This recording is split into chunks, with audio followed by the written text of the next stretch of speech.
Good afternoon, and welcome to the 6th iteration of the Southern Talks, an initiative by the NATO Strategic Direction South Hub as part of our rolling series of engagement with and understanding of our southern neighbours. We're streaming live with you today on YouTube and on Zoom, but of course you can also follow us on LinkedIn and Twitter. But if you are enjoying this, and especially if you're new to the channel, please don't hesitate to like and subscribe and ring the bell so you can stay in touch with all that we're producing. So today, for the next hour, we are going to discuss disinformation dynamics in the Sahel. And a slight change from our previous format, today we're lucky to be joined by two subject matter experts in this region, who are Beatriz de Leon Cobo and Habibou Bako. Beatriz is a researcher and analyst specialising in security, conflict dynamics, and violent radicalisation in West Africa and the Sahel. She has worked as a consultant for governments, NGOs, international organisations, and think tanks in conflict and security analysis for West Africa. She directs the Forum de Dialogue Sahel Europe at the Francisco de Vitoria University in Madrid and is a fellow of the Royal United Services Institute. Habibou is a policy and outreach officer in the West Africa team at Search for Common Ground. He lectures at the Abdou Moumouni University in Niamey and researches issues related to digital peace building and digital access for societies in conflict, including as coordinator for the Forum on Digital and Social Cohesion in the Sahel, which is a multi-actor framework bringing together researchers, experts, practitioners, and civil society actors to better understand the challenges and opportunities presented by digital technologies in countries of conflict. So, over the next hour, our guests will present the situation in the Sahel as it is today, and explain a little of how this has come about and how things might go forward. So, without further hesitation, let's hear from our experts. Habibou, who's joining us from Bamako in Mali today, how do you see the Sahel? Tell us what the Sahel means to you as a resident and where it is today. Thank you so much for this first question. You know, the Sahel has been interpreted differently by several actors, but we can just say generally that it is a transit zone between the African Sahara and the Sudanese zone, between the Atlantic coast countries, Senegal, Mauritania specifically, to the Red Sea coast countries like Sudan and Eritrea, via the essentially landlocked countries like Mali, Burkina Faso, Niger, and Chad. But it should be noted that since the start of the crisis in Mali and the beginning of the fights against violent extremism in the region, it has been essentially understood as the five countries that make up the G5 Sahel, the regional organization launched in 2014, which include Mali, Burkina Faso, Niger, Chad, and Mali. That's great. And what is the situation there now? Beatriz, I know you study this a lot. Would you like to give us your take on the core elements of the crisis as it affects us all today? Of course, let's do a recap of last year. What were the main events? That for me, we are living a historical moment on the Sahel and West Africa. So first of all, let's start by July 2023, when there was an unexpected coup in Niger, which changed all the international dynamics, because even if in Mali and Burkina Faso, there has already been coups in 2020, 2021, and 2022, it's true that it caught us a bit of a surprise that the best ally of Europe and the West was going to be overthrown in July 2023. So that changed significantly the region, because the three main countries of the Central Sahel had decided to change completely the strategies regarding their partnerships and regarding their priorities. So as I was mentioned before, in Mali and Burkina Faso, there's also transitional governments at the moment. None of the three countries are going to hold elections this year. And in the case of Mali and Burkina Faso, they were expected to hold elections this year, but they've decided to push them with an indefinite date for now, due to security and technical reasons.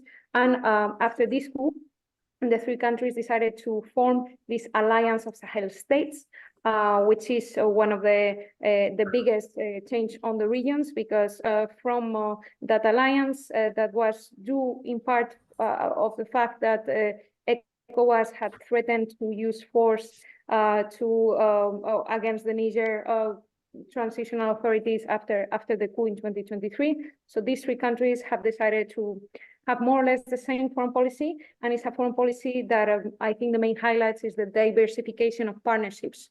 So they decided not only to have the oil partnerships, which were mainly France, and beyond that, the European Union and other European partners, and have decided to extend that partnerships to other kind of actors, for example, Russia, but also China, more involvement of the US, more involvement of Turkey, more involvement of Japan and of other countries. So from there, the main event that has happened these last few months was the fact that these three countries that, again, form part of the Alliance of Sahel States have decided to withdraw from ECOWAS, which is the regional organization in West Africa. And after this withdrawal, there is so many uncertainties, because ECOWAS worked kind of the European Union in the sense of was a monetary union, it's also a border union, it's also a free trade union. So there's a lot of implications of the withdrawal of these three main countries of the organization. And lastly, we have to remind ourselves that all of these political and diplomatic changes occur at the same time of lots of security challenges on the three countries.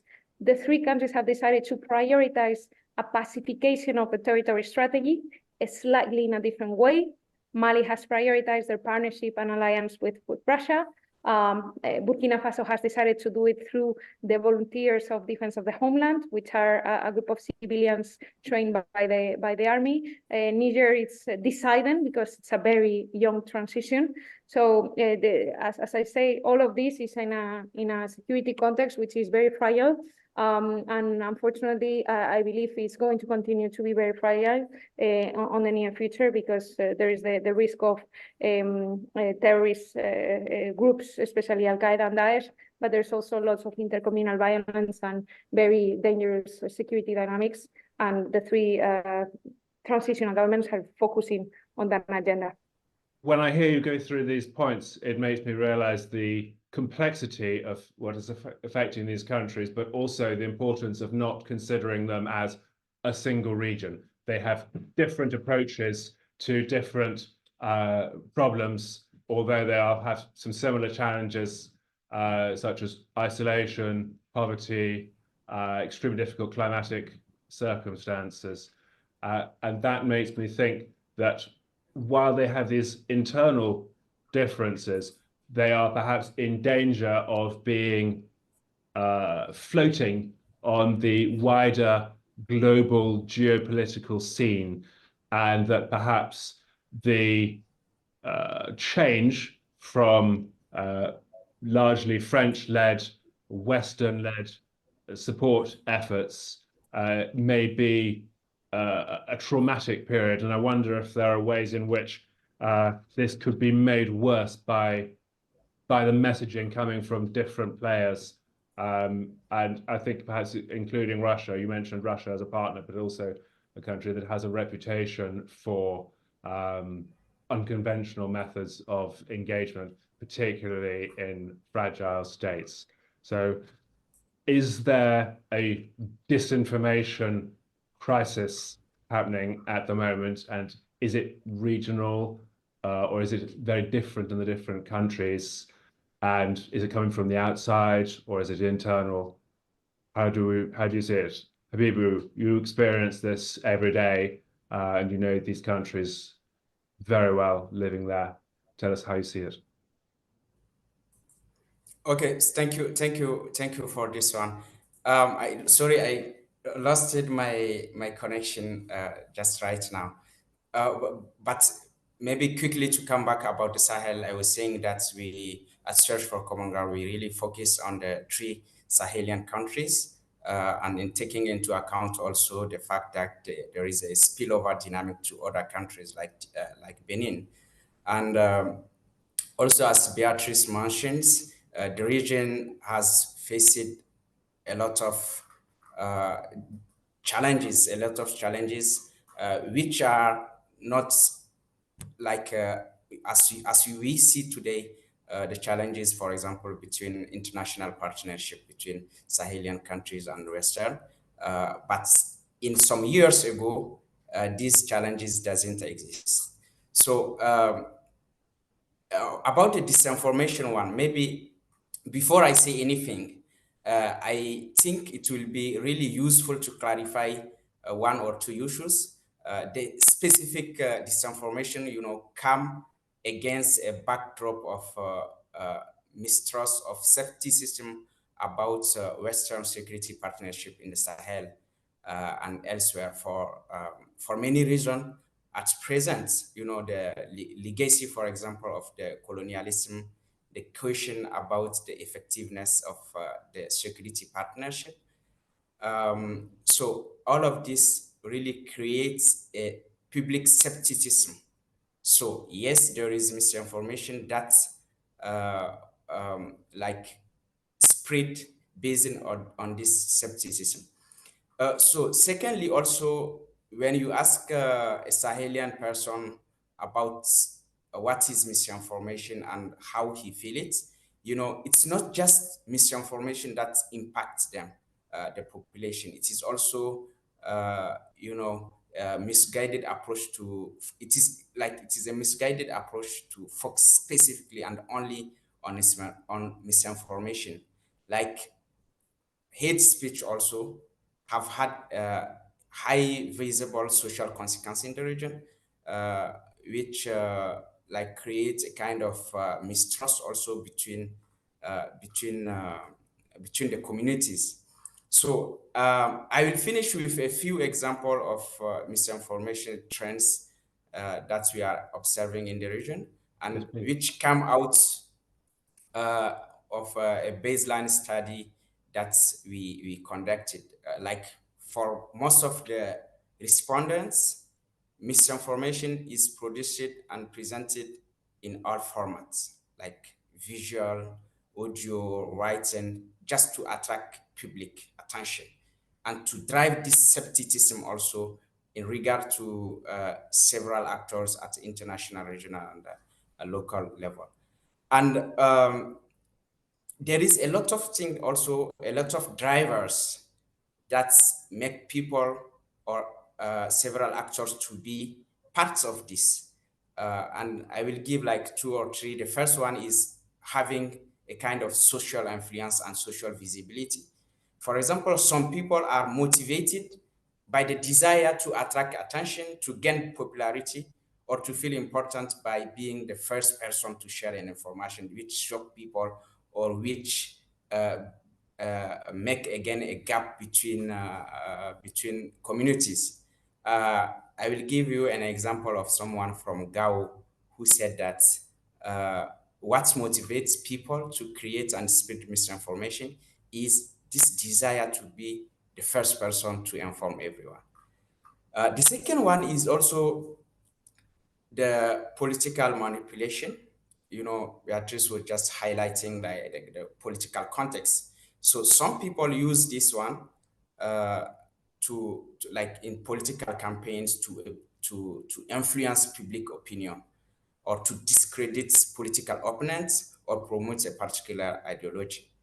And there is also the financial issue, which some people create and disseminate false information in order to generate traffic on their websites or social media platform, so which they can later transform into revenue.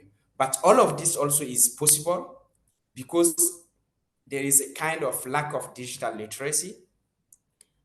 People don't feel that they have like people don't have a sufficient digital literacy because it is a new thing, and Sahelian country as most of the one in the world that are now getting access to internet. So it is easier to say only one actor is the author of misinformation. This is the easy way to say it, but it's more complex than that.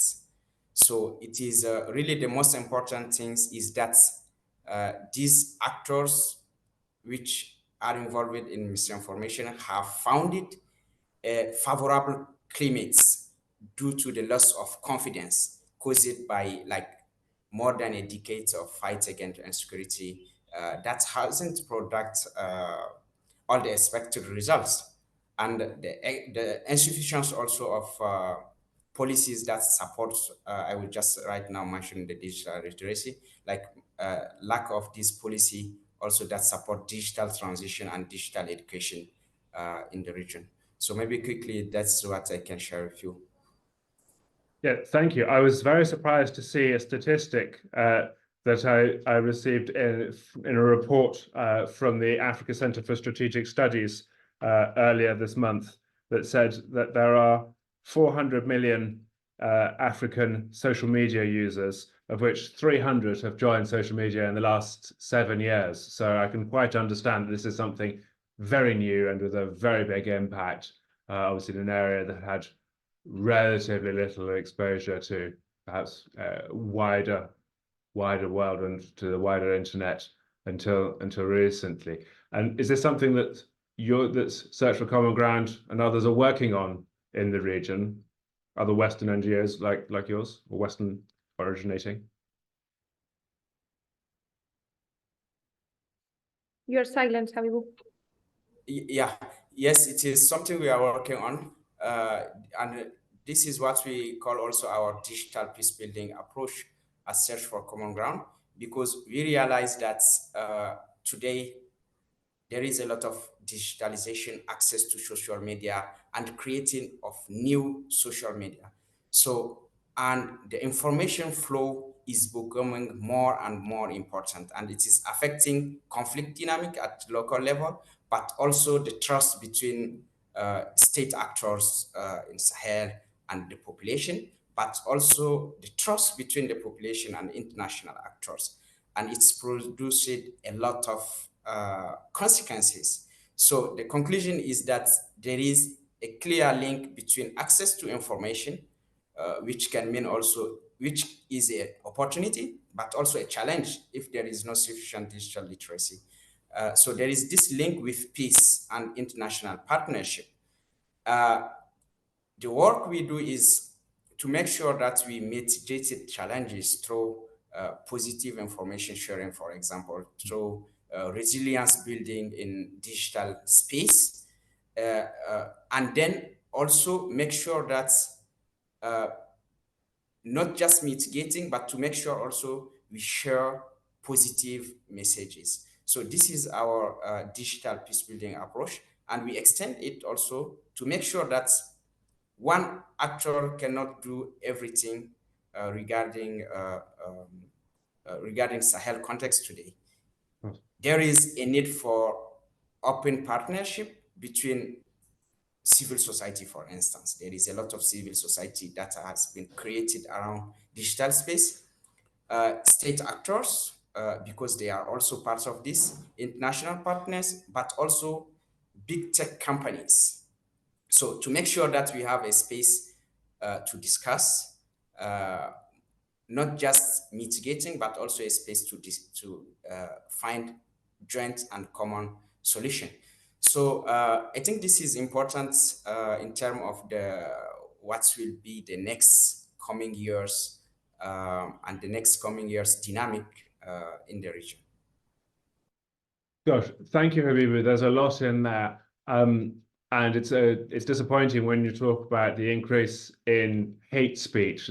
And that makes me wonder whether that we're seeing more internally generated disinformation or externally generated, and if that's changing and if it is uniform across the three countries that we're discussing, which obviously are three very different places, even within a country like Mali, let alone across the region.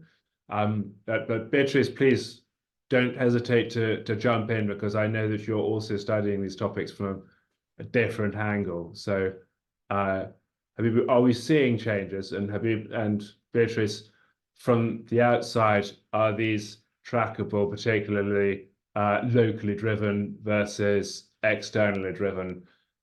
Because obviously they would require very different solutions, I imagine. Yeah, completely true. I think what we need to understand is that the information environment has changed a lot lately.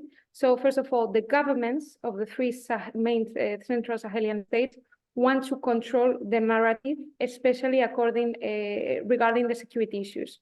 So before in Mali, we used to have MINUSMA, the French Operation Barkhane, the Task Force Takuba, the G5 Sahel, lots of international missions everywhere in the country.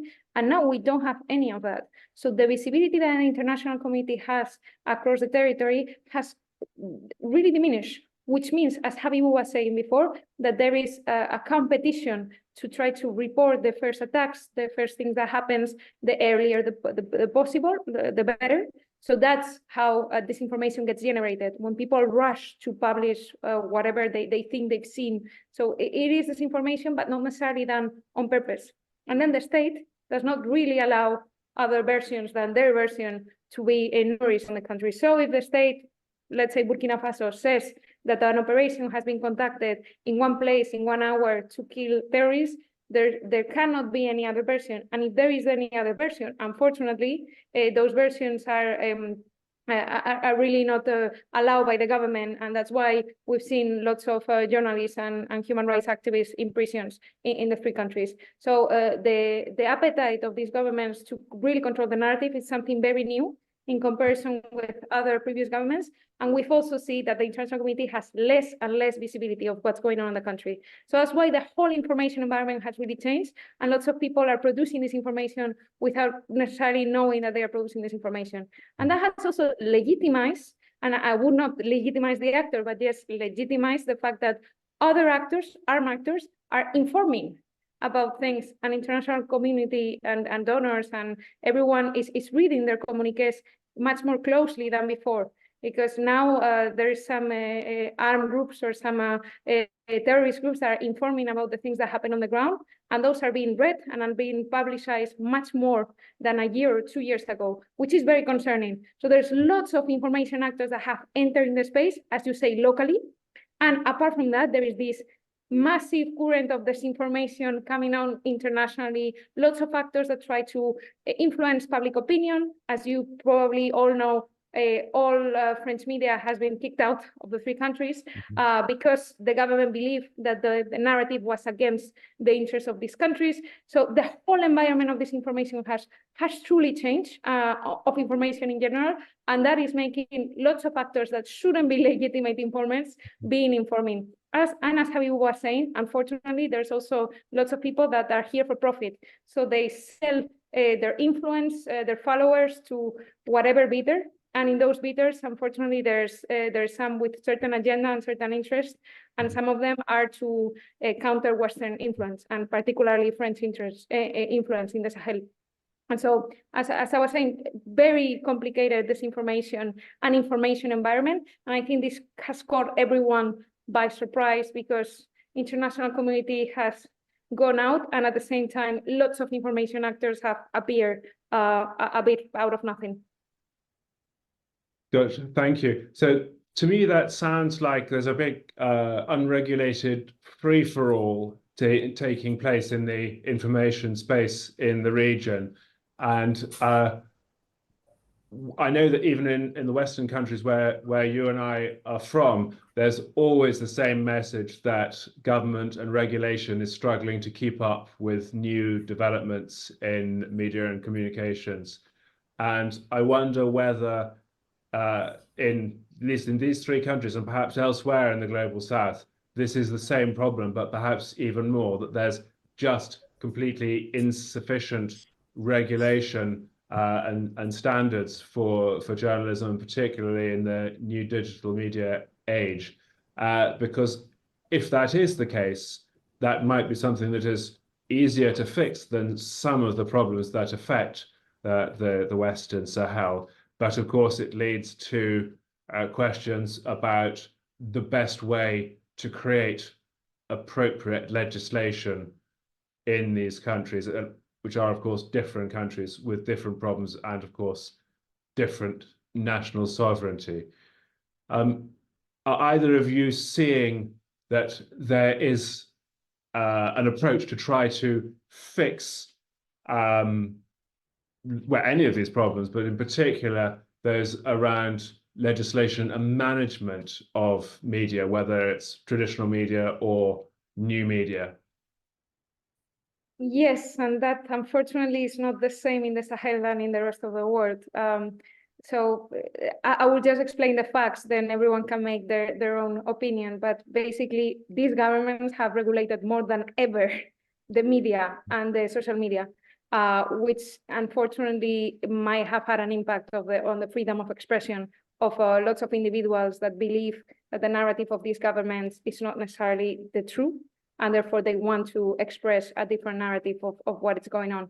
So as I do agree that policy legislation is necessary, especially for social media, to counter hate speech, to counter disinformation.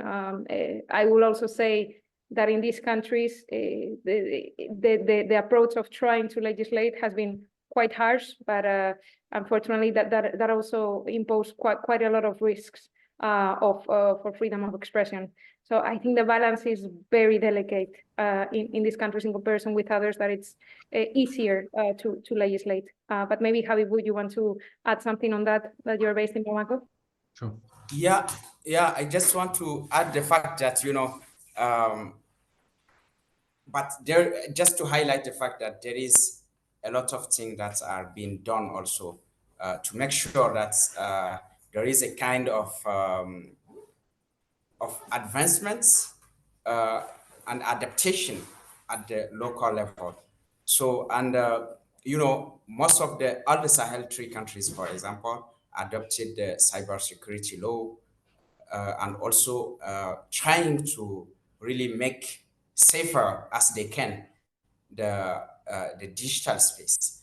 And most of these laws was adopted before the coup d'etat, so which means that they was adapted in a context before the coup d'etats, so in regular governments. So, but maybe the issue or the challenges will be how to implement these laws, and how to make sure that the implementation also don't cause harm to population, and the regulation not to be like a tool also to control the civic space. So in this regard, it is important to make sure that there is a kind of dialogue between the users and the government ongoing. So just to highlight the fact that there is this progress also, and the civil society also is trying to regulate themselves how to use peacefully the digital space, because we can use digital for good, and which this is the most important thing that Sahel need today. So there is not just all bad users in the digital space. There is also those who want to make it a space for promoting peace. And also just to mention that the regulation dialogue or the regulation discussion was pushed because the target of the misinformation, the first target is not the foreign and Western countries. The first target of misinformation, based on the study we conducted again here in Mali, it was the politicians themselves that are targeted by fake news, passive information to discredit them. And the second target was the ethnic minorities, and then the third one was the religious minorities. So the foreign actors like Western countries and their security partnerships specifically come at the fourth place. So just to say that it is also something important for Sahelian themselves, not just with the view from external partnership consequences, but also for their everyday life. and there is a lot of ongoing initiatives, this which has not all the good, but which is a positive step that need to be accompanied. Yeah.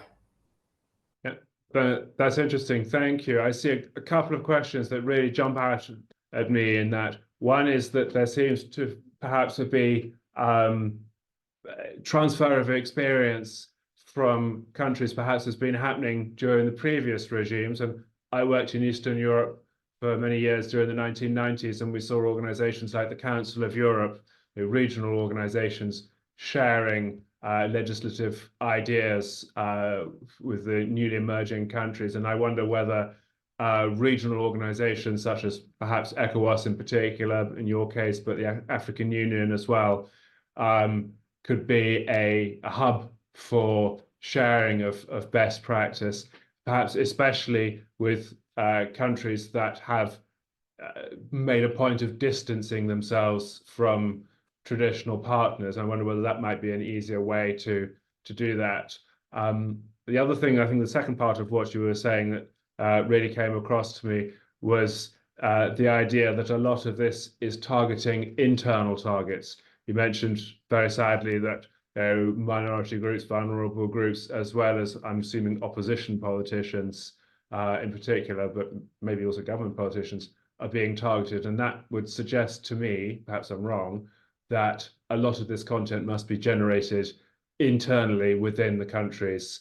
And that would suggest to me that it's important that, to follow up on the point Beatrice made about the speed at which this situation is evolving, and in this case, that a lot of this content and sophisticated hate speech and driving of behaviors is happening within African countries, and that the capacity to do this has well and truly been transferred and evolved into the natural domestic space.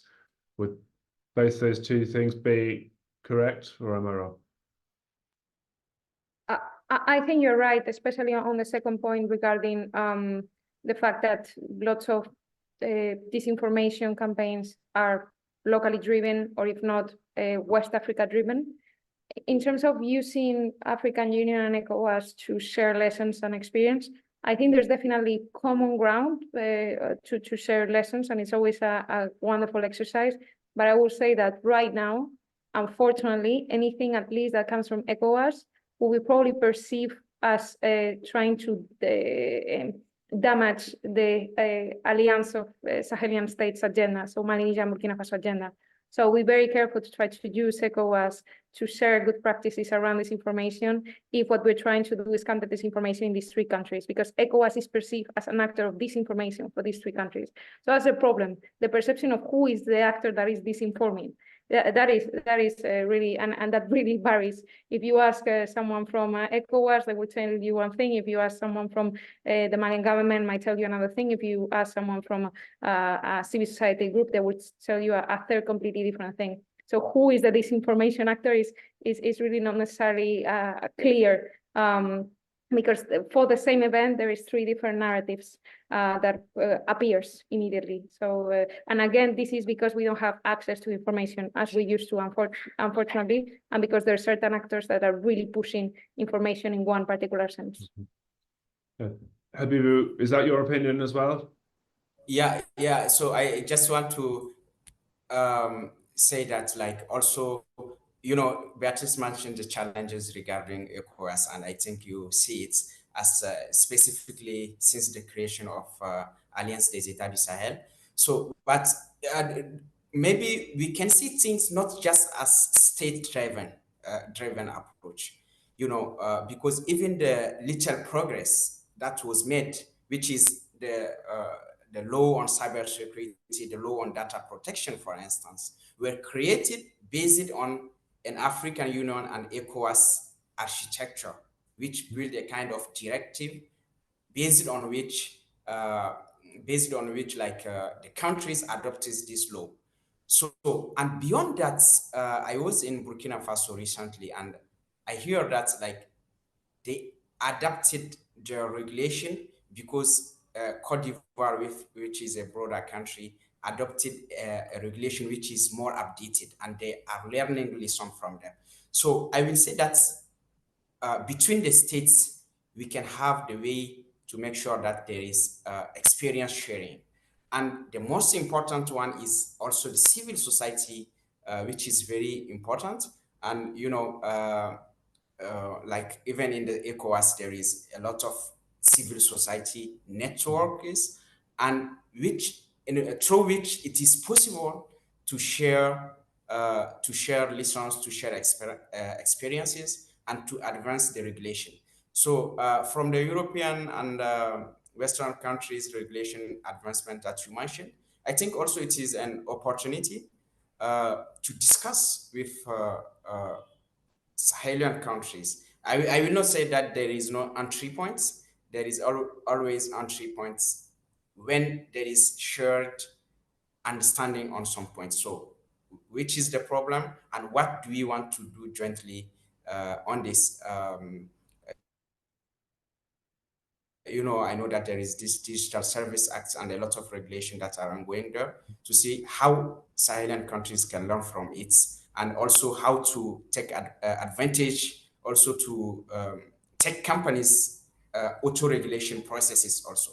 So I really think that's the thing that is feasible and which is important is to make sure there is a cross-cutting partnership through governments, civil society, across the region, to share lessons and experiences.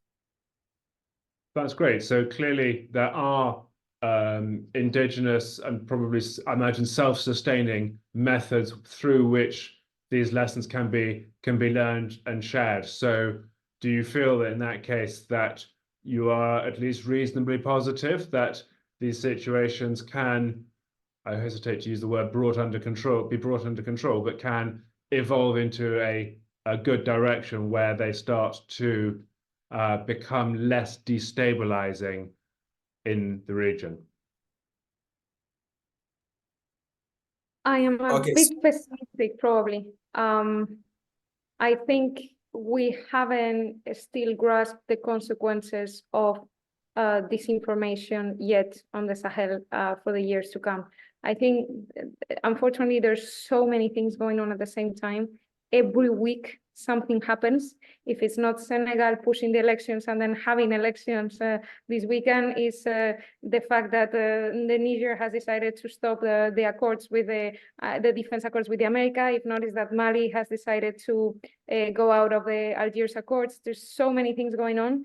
And unfortunately, I don't think the international community is truly aware with the capacities of understanding all the nuances of what is going on right now, because we are less and less present, unfortunately. So though I think the countries are better prepared than they were 5 or 6 years ago, I also believe that there's too many actors informing, too many narratives at the same time, and it's very complicated to know the truth about what is going on when there is 6 or 7 narratives across the same exact incident. So even if we want to believe that the government narrative is the true one, nevertheless, I think the information environment is going to be quite tricky. So I'm a bit pessimistic for 2024, but I do agree that overall the tendency is that Sahelian actors are better informed about the risk of disinformation than they were, for example, a year and a half ago. But I think there's still a lot of challenges. Yeah, I'm sorry to hear that. A year or two ago, we here in this office were worrying about food, fuel, fertilizer, and finance as the 4 issues that are particular worries for this region. And I wonder whether some of these really critical life or death topics are at risk of being overshadowed perhaps by things like hate speech that are perhaps less tangible in terms of people's daily lives. What are the key crises that most affect people in these regions? Is it that we are 3 middle-class people talking to each other about stuff that is of marginal, real daily impact to the lives of most people in Burkina, Mali, and Niger? Yeah, so in terms of how people are prioritizing is, I think we just need to be first a little bit modest. I was mentioning that Sahelian people and countries are getting recently in the like digital space a lot and a lot for this recent time.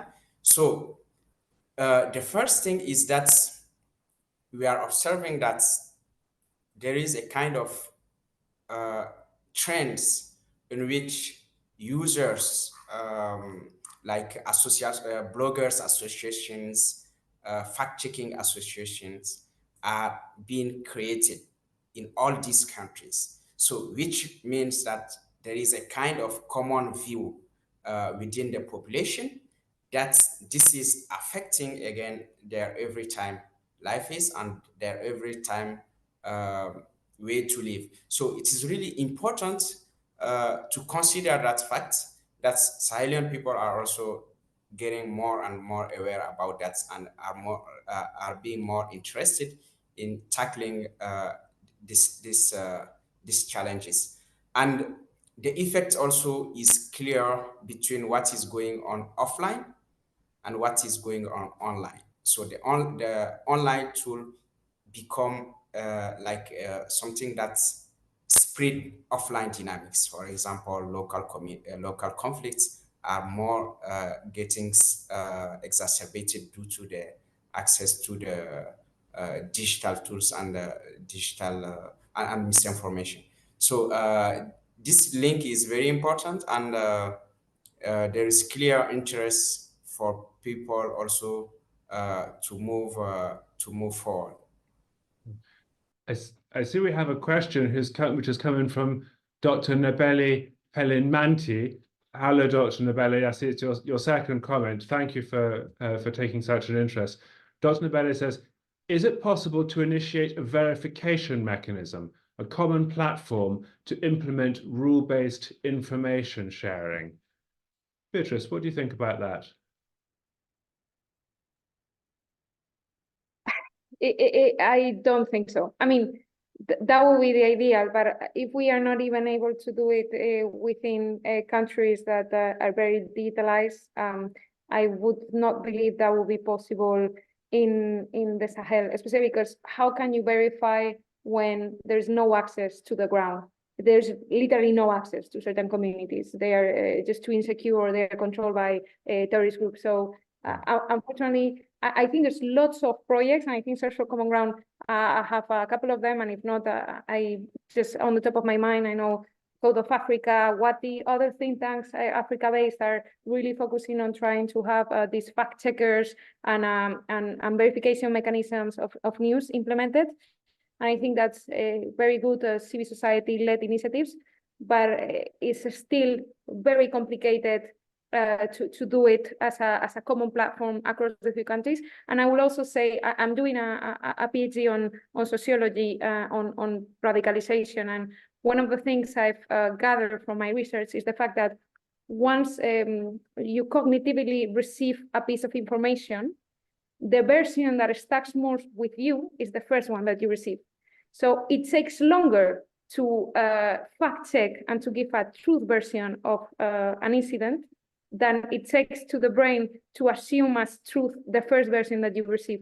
So even all these fact-checking platforms, I'm not saying they don't help, but it's true that unfortunately it's still a matter of the first and the most credible source is usually the one that enters first into your mind, and then to counter fact is much more difficult than to inform properly, unfortunately. Yeah.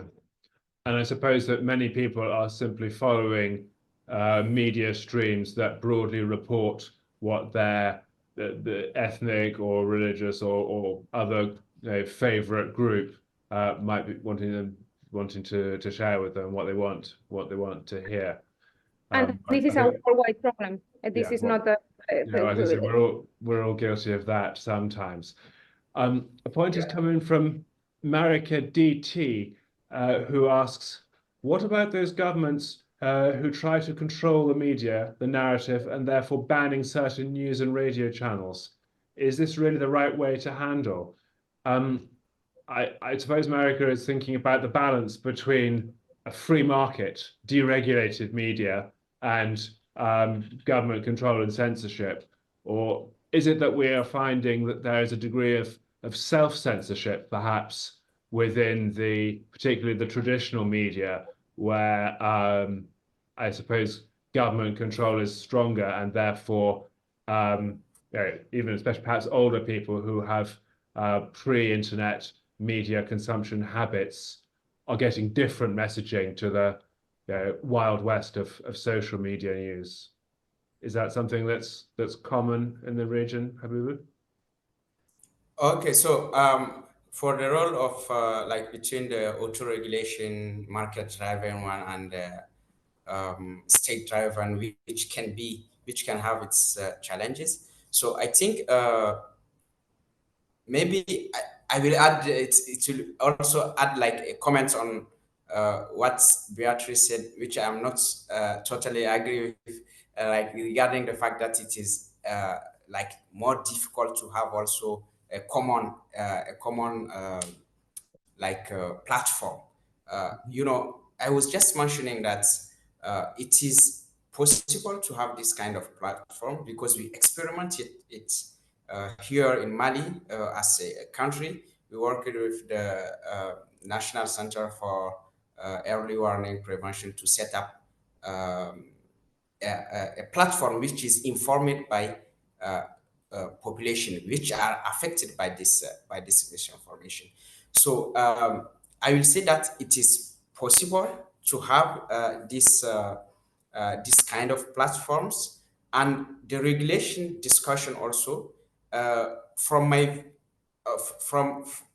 view, I will say that which is important is a multi-stakeholder approach in the heart of the way to regulate. The state-driven can have its challenges, mentioning specifically the way to control media. The auto-regulation also sometimes can be not working sometimes. For example, if we take someone who is who have been like affected by fake news or a misinformation trends. So who is going to make sure that he have his rights restored? So the self-regulation also can miss maybe this state's accompaniment to make sure that everyone can feel himself safe. So I think the heart of the thing is not how to regulate, because everyone is doing his bit. The tech companies, the users association, like bloggers associations, and the states, everyone is doing his own and on his view.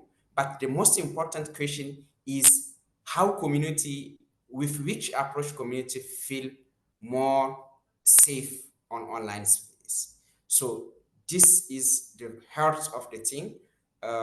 We just need from Bamako here, from Niamey, from Ouaga, to make sure that you feel yourself safe when you get online. And this is possible only if we cross-cut all these approaches, if we have a kind of open space for discussion between states actors, so state-driven approach, market regulation, including tech companies and civil society, to make sure there is an open space for debates. Thanks, Habibou. When you talk about these safe spaces, and in particular the role of the tech companies, that makes me wonder about how easy it is for the tech companies, which are, I suppose, mostly external, to work deeply into communities in the region where there are many different languages and many different points of reference. And I know that great efforts are being made, and AI is being promoted as a tool to help with the rapid clampdown on hate speech. But are there significant differences between the experiences people have, for example, in French language media that, of course, is common throughout the Western Sahelian region, indeed Western Africa, and the indigenous language spaces, which are, I suppose, harder to police and more open perhaps to leadership by individuals or relatively small groups if they're much more targeted. So the role of tech companies, I think, is very important to mitigate online challenges which already exist. There is a lot of challenges, disinformation, hate speech. So their role is very important in terms of making sure that they work on this one. But also it is important when they design the internet, also when they design social media, to take into account the conflict affected area. So it's also that tech tools, social media tools, are designed to be adapted to conflict affected zone. So the work is good on current challenges, but also in social media algorithm, social media designing to take into account conflict affected zone. So according to the language, as you mentioned, so the difference is that even if tech companies want, for example, to work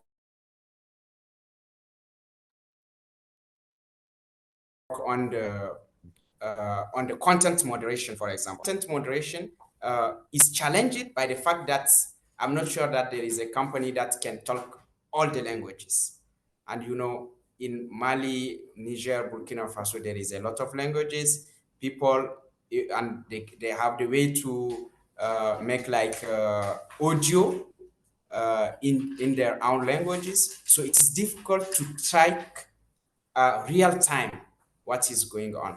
And here, the role of the tech companies is to make sure that they also localized their content moderation approach, to make sure they take into account people who speak this language, people who live with these people, that can understand what is going on within the community, to make sure they take into account what is going on in the community. Thank you. Beatriz, Habibou has mentioned several methods that he thinks and hopes might alleviate some of these problems, working through neighboring states and through civil society and so on. As a formal student, PhD student in radicalisation at the University of Sorbonne, I'm sure you're seeing this in a formal structural context. What do you think are the methods that we outsiders who are friends and well-wishers for regions like the Western Sahel, what do you think are the things we can do? And I have to ask you to be brief because I see we have only 5 minutes left. The time has flown past. So what would be your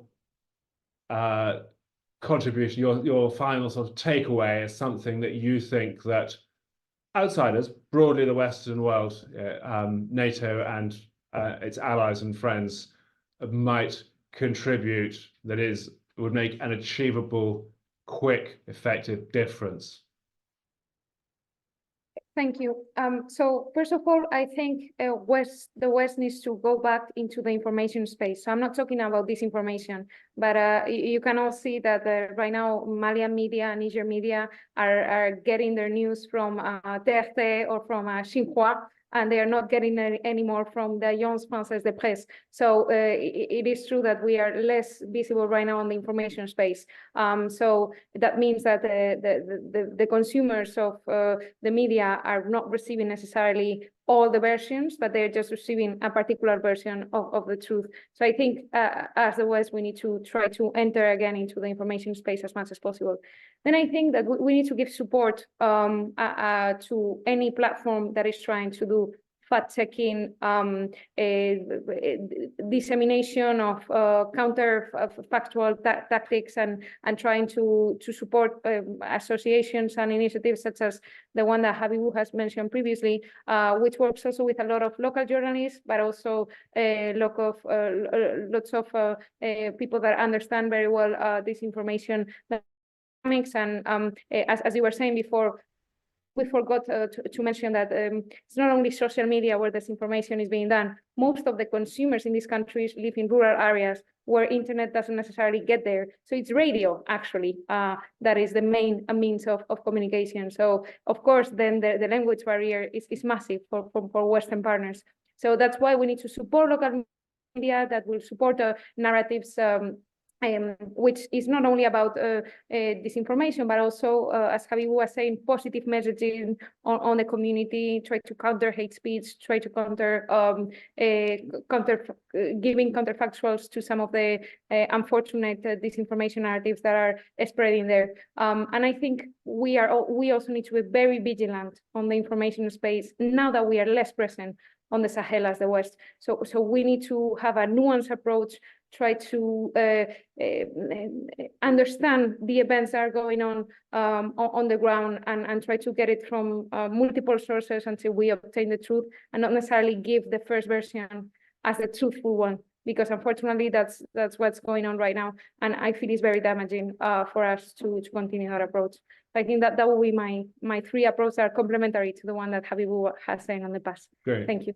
Okay, so get back in the space, send what we believe to be relevant and useful messages about the world as we see it and what we can share. And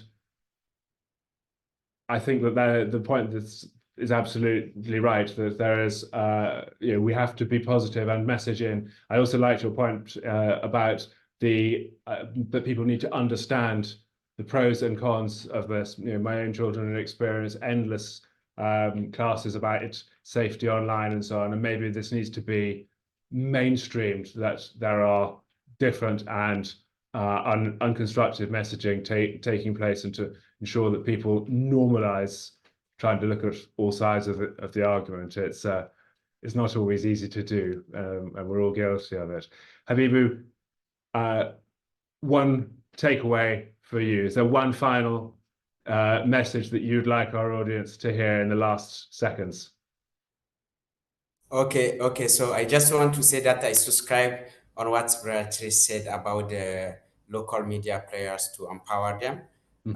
So also, just maybe one final point is that it is important to focus more on trust and reliable information than combating misinformation.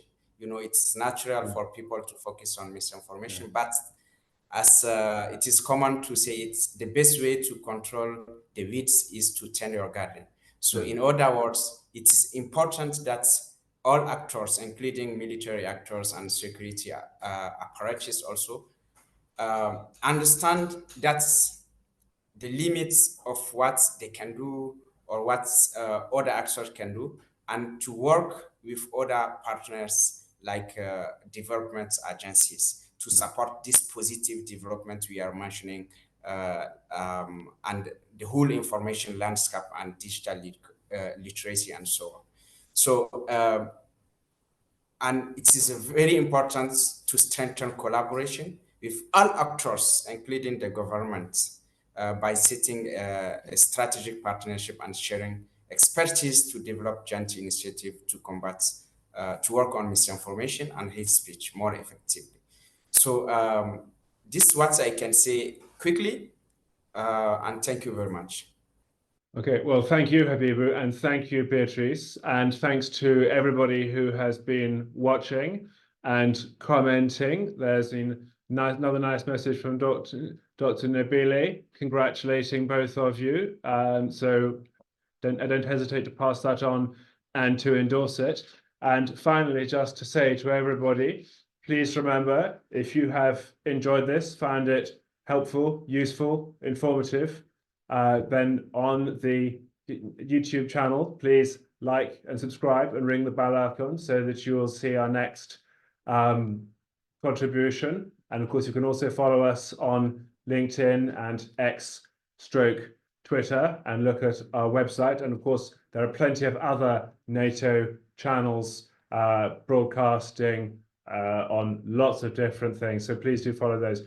And the other thing I would say in the last seconds before you go is if you don't agree with us or you don't agree with our subject matter experts, please get on LinkedIn, tell us what you think, tell us why.